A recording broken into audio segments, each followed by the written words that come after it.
What's going on, guys? Welcome to another video. I'm your boy NarikChase, and in this video we are going to be doing another TV show review, and this time we're reviewing Being Human, the UK version.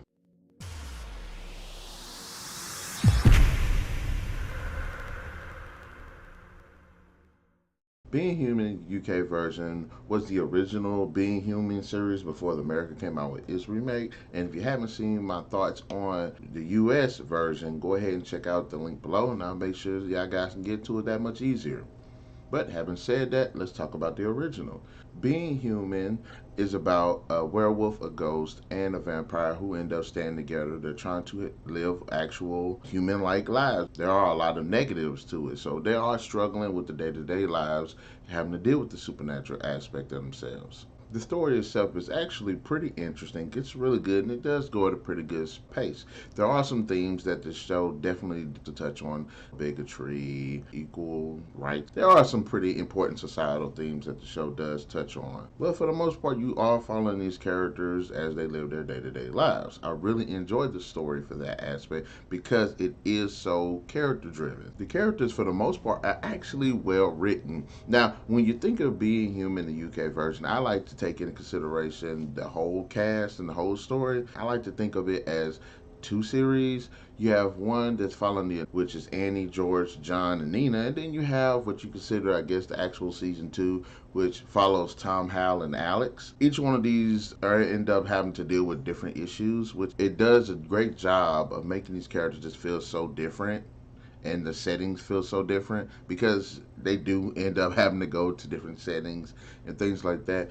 But I go ahead and let's talk about the first initial characters. I thought they were really interesting characters. I thought they had great dynamics with each other. Yeah, George is this werewolf, and he doesn't want to be a werewolf, but he's dealing with being a werewolf, and he accidentally infects Nina and makes her a werewolf too. So they're this couple that they have to deal with the fact that they're werewolves. You have Annie, who's a ghost, and she's dealing with the fact that she's a ghost and isn't able to interact with real life people the way she wants to.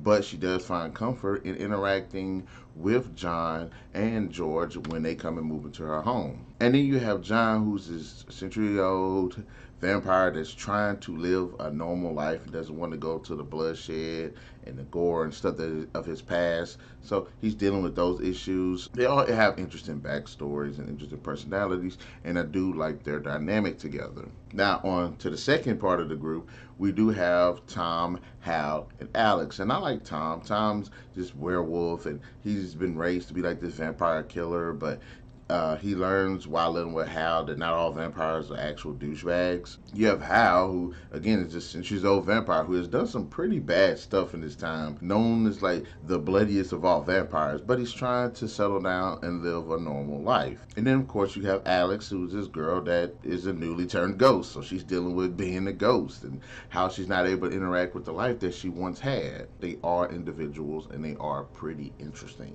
Their supporting cast of characters is actually just as interesting and really important. I really like most of the supporting characters on both ends of the spectrum. One of my favorite characters is Narik, who is John's maker, and he's just a complete dick, but he's an interesting character. He's a charismatic character, and I really love that about him. But each season does, of course, introduce more characters. Some are better than others, but for the most part, the characters are actually well written and well supported in the series. Now, if we're going towards the casting is really good. Most of these people are pretty new to me, but I really enjoyed the on-screen dynamic that they had and the way they portrayed the characters. You have Lenora Crichlow, Russell Tovey, Aidan Turner, Sinead Keenan, Michael Socha, Damian Maloney, and Kate Bracken, just for the main cast. But I really did enjoy the characters and how they were able to bring these characters to life and adapt these characters over time, developing them, making them more interesting, making them more flawed, making them more deep. Really appreciate the performances in this series. Visually, the series does look pretty good. It does got like this kind of low budget feel to it, but I think that makes it feel like it's more personal, that it makes it feel a bit more grounded. The practical effects and CGI and stuff are actually pretty good. They're pretty they're done really well, especially when it comes to the vampire aspects with the transformation. There's a lot of gore, there's a lot of blood, people die all the freaking time. The ghost effects are handled really well as well. Really, the only issue I have with the visuals is kind of the werewolf transformations because they look so cheesy. They look like crap most of the time. They look like just the lowest low budget stuff that you see out of the Howling series or something like that. But outside of that, the visual effects are pretty good. The soundtrack, of course, is good. It does a lot of great themes, especially when it comes to the more personal issues that these characters have to deal with, or to the day to day when there are moments where there are levity of happiness and joy and humor. There's definitely got that in it. Really appreciate the score as well. Now let's talk about the writing. The writing is probably the biggest problem I have with this show because it introduces a lot of interesting aspects. The characters are well written. The overall setting is actually pretty interesting. The dialogue is pretty witty at times, but it can be deep and meaningful. So the dialogue is actually pretty good. Really, the only problem with the writing is the fact that it lacks consistency. There are elements that are just constantly thrown into this, and some of them are actually pretty interesting, but there's a lot of inconsistencies, especially when it comes to each one of these different species that are in this, because, I mean, there are ghosts, there are werewolves, there are vampires, and it seems like every season's the rules for each species are established, but then there's something that changes it in the next season, like just out of the blue. And it's interesting to some extent, but they're at the same time it's very inconsistent. Like characters that shouldn't be able to do things end up doing things, and it's like okay, that doesn't really make sense for them to do that because it's already established that they're required to do this.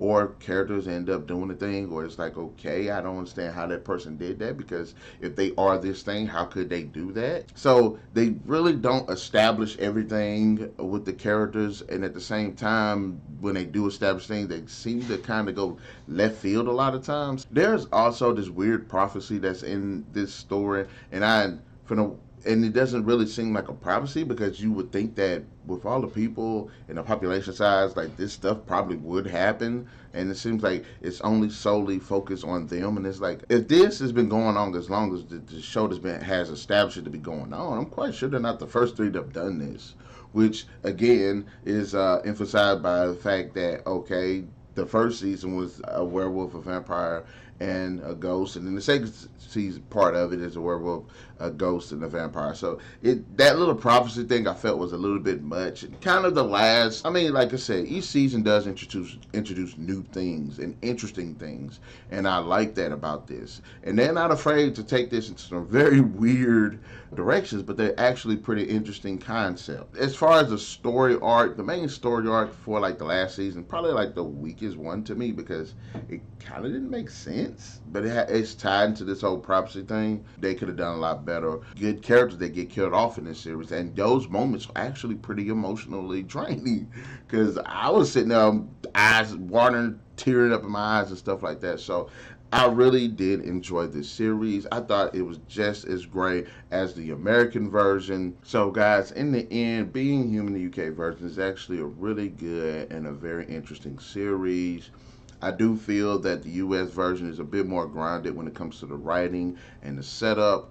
And I like the fact that, yes, this is the UK version, so there are some new elements into it that are actually pretty cool. I do like the characters. The casting was good visually.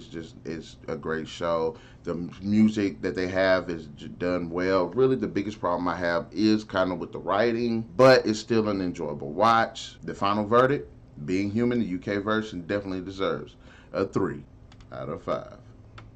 If you like the US version, you'll most likely like this version, and I highly recommend it, guys. It's a good show. Go definitely check it out. It's deep. It has great characters, and like I said, it's an interesting concept all around. So guys, in the comment section below, let me know, what are your thoughts about Being Human, the UK version. Did you like it? Did you not like it? Tell me which season was your favorite season, as well as which one of the characters were your favorite characters.